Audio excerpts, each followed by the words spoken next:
She said she still loved me, and then she walked out the door. No screaming, no slamming, no final fight, just silence. A bag packed neatly. Her coat folded over her arm, and the sound of the front door closing like the end of a song. I didn't. No was playing. That night I stood in the kitchen, staring at her empty coffee mug, her lipstick still on the rim. Still warm, and that's when it hit me. She didn't leave because she stopped loving me. She left because she no longer felt seen, no longer felt. Most men think women leave because of something big, a betrayal, an argument, another man. But sometimes the deepest heartbreak isn't caused by violence. It's caused by absence, the absence of presence. You were there, but you weren't there. You paid the bills, you fixed the sink, you stayed loyal, but you stopped showing up with your heart, and she stopped believing there was still a doorway into you. She didn't stop loving you. She just couldn't find you anymore, and maybe, just maybe, you lost yourself long before she left. This is not a video about her. This is a video about you and what happens when a man forgets how to feel. You. See, most men over 50 were never taught how to show up emotionally. We were taught how to show up physically, how to work long hours, how to fix broken things, hold in our pain, and just keep going. We learned that love was in the doing, not the feeling. You. Provided you stayed faithful, you didn't complain. You thought that's what a good man does. That should be enough. But no one told you that a woman doesn't just want a roof over her head. She wants to feel your presence under that roof. Not the version of you who checks the boxes, the one who dares to show up, even when he's unsure, tired, broken. That's the version she was waiting for, the one she started missing years before she ever said a word. I once spoke with a man named Henry, 62, recently divorced after nearly 3 decades. He told me, "I thought we were fine. We didn't argue. I never cheated.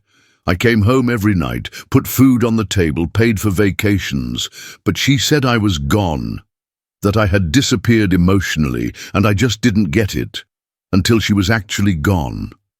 That kind of departure doesn't happen overnight. It's not impulsive, it's quiet, like water seeping through the cracks, until one day everything crumbles. And maybe, if you're still watching, it's because you've seen the same cracks in your own story.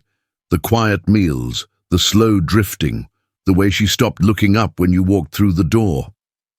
This isn't a video about blame. It's about awareness, about the subtle ways men disappear from their own relationships and don't even realize it until it's too late. Jack always believed he was doing everything right. He married young, worked hard, never cheated. He built a life with Elaine. A modest house in the suburbs, 2 kids, a retirement plan, birthdays remembered, bills paid on time. He thought that was enough, that being steady was love. But somewhere along the way, things grew quiet, not the peaceful kind of quiet, the kind where 2 people live together like neighbors who once shared something but have now forgotten what. Dinners were clockwork, chicken, rice, the same seats, same silence. Jack read the paper. Elaine scrolled her phone. They talked, but only about logistics. Did you pay the insurance? What time is the plumber coming? There were no arguments, no accusations, just distance. Jack didn't notice it growing. He thought, we're older now, this is what comfort looks like. Elaine, meanwhile, was disappearing, not dramatically, just fading. She stopped putting flowers on the table, stopped humming when she cooked, stopped looking at him like she used to. Then, one day, Jack came home to find the bedroom closet half empty, her shoes gone, her books missing. On the kitchen counter was a letter, her handwriting, and still neat, still soft. Jack, you've always been kind. You've never hurt me. But somewhere along the way, I stopped feeling you. I need more than loyalty. I need to feel alive, and I can't do that in a house where everything works, except the love. Jack stared at that letter for an hour. He walked into the bedroom, sat on the edge of the bed. Her pillow still held the shape of her head. But she was gone. No fight, no slamming doors, just the quiet echo of a woman who waited too long to be noticed. Later, when asked what happened, Jack simply said she didn't leave angry, she left lonely. Elaine didn't want perfection, she wanted presence. And Jack, he had given everything, except the part of himself she truly needed, his heart. And that's the part he's now trying to find again, because not every marriage ends with betrayal. Some end in the silence between two people who forgot how to see each other.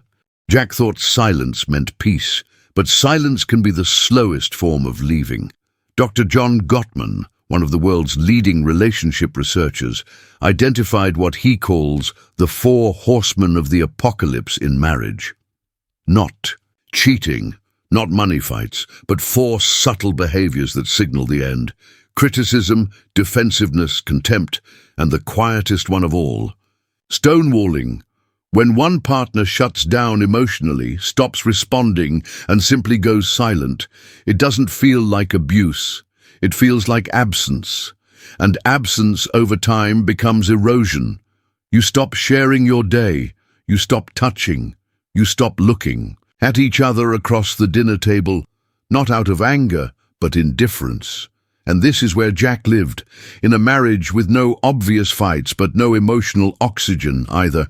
A marriage where everything worked, except the connection. Gottman says this kind of emotional distance is more dangerous than shouting matches. Why? Because it's quiet, and it gives you the illusion that things are fine until one day they're not. But why does it happen?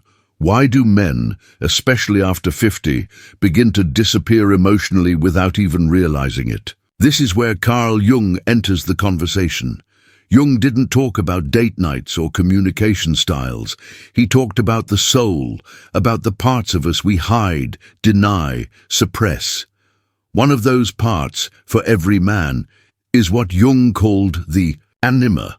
The Anima is your inner feminine, your emotions, your intuition, the side of you that feels deeply, connects effortlessly, nurtures gently. And most men, we bury it because we're told, don't cry, don't be soft, don't talk about your feelings. So we lock that anima away. We become strong, stoic, silent, self-reliant. But here's the cost. When you disconnect from your anima, you disconnect from yourself. And when you're disconnected from yourself, you can't possibly connect to her. The soul needs a mirror to know itself. Carl Jung Jack didn't mean to lose Elaine, but he had lost himself years before. He no longer spoke from the heart. He no longer laughed without restraint. He no longer looked at her like she mattered, because deep down he had stopped mattering. To himself. That's the thing Jung knew so well, that what we don't make conscious will show up in our life as fate. What is not made conscious appears in your life as fate. Carl Jung, it's not fate that Elaine left. It's that Jack had become a stranger to his own soul. And how could she stay when the man she once loved had turned into a shell that looked like him, but no longer felt like him? She didn't want Jack to be perfect. She just wanted him to be present, to open, to soften, to risk being vulnerable. But he didn't know how, because no one taught him, because the anima, the bridge between himself and the people he loved, had been buried under decades of be strong. And when you silence your anima long enough, you stop recognizing yourself, and so does she. Jack spent the first 6 months after the divorce in silence. The same kind of silence that broke his marriage. He'd wake up, make coffee, sit in the chair by the window. Hours passed, days blurred. He didn't cry, he didn't rage, he just stopped. Then one morning, he looked in the mirror and didn't recognize the man staring back. That was the day he whispered 3 words he had never said out loud before. I'm not okay. And that changed everything. Not all at once. There was no breakthrough moment, no cinematic epiphany, just a quiet decision to stop pretending. He found a therapist, someone he could speak to without performing. For the first time in decades, Jack talked about feelings, The grief he never acknowledged when his mother died, the fear of being irrelevant after retirement, the shame of not knowing how to love in the way Elaine needed. He started writing in a journal, not for anyone else, just to hear his own voice again. Some days he wrote one line, "I miss her." Other days he filled pages with memories, regrets, questions. Slowly, the numbness began to thaw. One Sunday, he called his son, a conversation they hadn't had in over a year. Jack didn't know what to say, so he said the truth. "I'm learning how to feel again. I'm sorry I waited so long." And his son said, "It's okay, Dad. I've been waiting." Jack also reconnected with old friends. He stopped answering, "I'm good," when he wasn't. He started saying things like, "Today's rough. I miss her laugh. I'm tired of being strong all the time." No one judged him. In fact, they leaned in. Because here's what Jack discovered. There's power in vulnerability, the kind of power that doesn't roar. It hums. Being strong isn't about never breaking. It's about being brave enough to feel when you do. It's about letting the armor fall and realizing the world doesn't end when your heart is exposed. Jung called this the beginning of individuation, the return to your truest self. Jack didn't become a different man. He became more of himself. And that version of him, the one who could say, "I miss her," without shame, was the version Elaine had longed to know. It was too late for that marriage. But it wasn't too late for Jack. It's not too late for you either. Maybe the first step isn't fixing your marriage. Maybe it's sitting down with yourself and whispering what Jack finally did. "I'm not okay, but I'm ready to feel again." Carl Jung once said, "Until you make the unconscious conscious, it will direct your life, and you will call it fate." Most men don't wake up one day and decide to lose themselves. It happens slowly, in the quiet moments where they choose silence over truth, work over presence, strength over softness. Jack didn't just lose Elaine. He lost the thread that tied him to who he truly was. But the end of his marriage wasn't the end of him. It was the beginning of something far deeper. Jung called it the path of individuation, the process of becoming whole, of retrieving the parts of ourselves we buried long ago and learning to love them back into life. The pain that cracked Jack open was also the light that showed him the way back in, back to the boy who used to cry at movies, back to the man who used to write poetry no one ever read, back to the version of himself that Elaine once fell in love with. Not because he was perfect, but because he was real. You see, love doesn't require you to be flawless. It requires you to be honest, to show up with your scars, to speak even when your voice shakes, to hold her hand, not with certainty, but with sincerity. Jung believed that every meaningful relationship is a mirror, reflecting not only what we love in others, but what we've forgotten in ourselves. The soul needs a mirror to know itself. Carl Jung Elaine wasn't just Jack's wife. She was the mirror, the one who tried to reflect his heart back to him long before she ever walked away. And when he stopped looking at her, when he stopped seeing her, what he really lost was the mirror. The invitation now isn't to chase her shadow, it's to face your own. The shadow in Jungian psychology is everything we refuse to admit lives inside us, our fear, our grief, our softness, our longing to be held, and yet that's where the gold is, Jung said. One does not become enlightened by imagining figures of light, but by making the darkness conscious. Jack began to heal the moment he stopped running from the dark. And you don't need to go back in time. You don't need to win her back to become whole. You just need to see yourself again, with the eyes you once gave to the world. And when you do, the woman who once walked away won't just be a memory. She'll be a message that your soul has always been waiting, not to be perfect, but to come home. If you've made it this far, maybe something inside you has stirred. Maybe you've sat in a quiet kitchen, staring at a chair she used to sit in, wondering how love slipped away without a sound. Maybe you've walked through your own house and felt like a stranger in the life you built, or maybe you're just now realizing that what you called being a man was sometimes just being afraid to feel. This video isn't asking you to fix anything overnight.